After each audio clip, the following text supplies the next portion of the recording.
অগ্রণী ব্যাংকে আমার লকার, আর একটা ব্যাংকে পূবালী ব্যাংকে। সে পাকিস্তান আমল থেকে গহনাগাটির লকারই আমি রাখি, আমরা রাখতাম, এটা আমাদের পারিবারিক সবার। 1981 সালে আমি যখন ফিরে আসি, জিয়াউর রহমান যখন বেঁচে ছিল আমাকে কিন্তু 32 নম্বরে ঢুকতে দেয়নি। জিয়া যখন নিহত হলো এরপরে সাত্তার সরকার অর্থাৎ বিএনপি সরকার ক্ষমতায় 12 জুন 32 নম্বর আমার কাছে হস্তান্তর করবে। ধুলাবাড়ি ময়লার সমস্ত ভরা জায়গা, রক্তের দাগ সব ওখানে।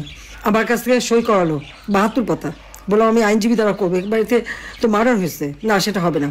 তারপরে প্রচার, কত শতভরি সোনা দানা পাওয়া গেছে, এই পাওয়া গেছে, হ্যাঁ পাওয়া তো যাবে, আমরা তো ভেসে আসা পরিবার না। আজকে আবার অগ্রণী ব্যাংকে তালা ভেঙেছে, কেন তালা ভাঙলো? চাবি তো আমার কাছে, আমি তো এখনো জীবিত আছি।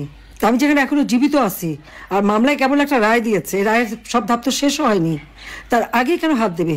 এটা তো ডক্টর মোহাম্মদ ইউনূসের ব্যাংক ডাকাতি, সে লোক দিয়ে ব্যাংক ডাকাতি করছে, সেখান থেকে সব সোনা দানা বের করে এত ভরি, আমরা হ্যাঁ ভরি তো থাকবেই।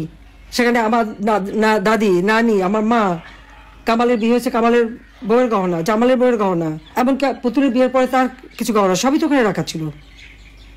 আমাদের তো ছিল গহনা, আমরা তো অস্বীকার করি না, কিন্তু লকার ভেঙে সেগুলো বের করে এখন দেখানো, মানে তাদের কথা ভাবখানার জন্য প্রধানমন্ত্রী হওয়ার পরে আমি সব ওখানে রেখেছি। আমি চ্যালেঞ্জ দিচ্ছি যে প্রধানমন্ত্রী হওয়ার পরে কবে আমি অগ্রণী ব্যাংকে যে লকার খুলে এসেছি আর জিনিস রেখে এসেছি, সেই লগবুক বের করা হোক, দেখা হোক।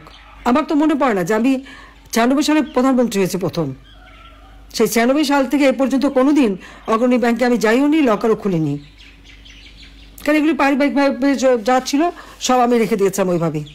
আমার 2টা লকার ওখানে রাখা আছে, সেখানে যে জিনিসগুলি এই যারা আমার বাবাকে হত্যার পর এই বাড়ির সমস্ত জিনিস তারা একটা ইনভেন্টরি লিস্ট তৈরি করে, ওই লিস্টে যেগুলি তারা ভ্যালুয়েবল জিনিস মনে করেছে সেগুলি সব সিল করে বাক্স আমাকে দিয়ে দিয়েছিল।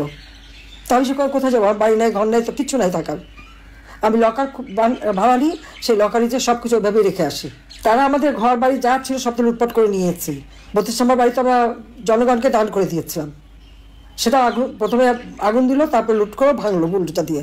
অজয় সাহেবের একটা বাসা সুধা সদন, সেটাও লুট করলো, সেখানে আমাদের হ্যাঁ সেখানে আমার অনেক গহনাগাটি ছিল, আমাদের সবারই ছিল, সেগুলো লুটপাট, কাগজপত্র যা কিছু ছিল সব শেষ। তারপরে আগুনও দিল। গণভবন সব তো আমরা সব ফেলে দিয়েই তো চলে এসেছি, তো সেই গহনাগাটিগুলি দেখায় না কেন? সেগুলি কার পকেটে গেল? শুনছিলাম যে ইউনূস সাহেবের বড় মেয়ে নাকি এসেছিল, অনেক নাকি হীরার গহনা নিয়ে গেছে, তাহলে কি এগুলি আমাদেরগুলি নিয়ে গেল নাকি? ইউনূস তো নিজেও ঢুকেছিল ওই বাড়িতে সবাই মিলে, সেটা আমার প্রশ্ন। কিন্তু একটা লকার ভাঙতে গেলে, যে এখানে আমি এখনো জীবিত, চাবি আমার কাছে, পারমিশন ছাড়া এই লকারটা ভাঙে কিভাবে? আমাদের পারিবারিক একটা ঐতিহ্য আছে এবং আমাদের অবশ্যই পারিবারিক সমস্ত সম্পদ নিশ্চয়ই ছিল, আছে। আমার নানির যত গহনাগাটি ছিল, এখন ওখানে সে গহনাগুলি দেখাক, অনেক পুরোনো আমলের গহনা। এখন শুরু করছে যে ওখান থেকে নাকি সব নাকি ওখানে রেখে আসছি।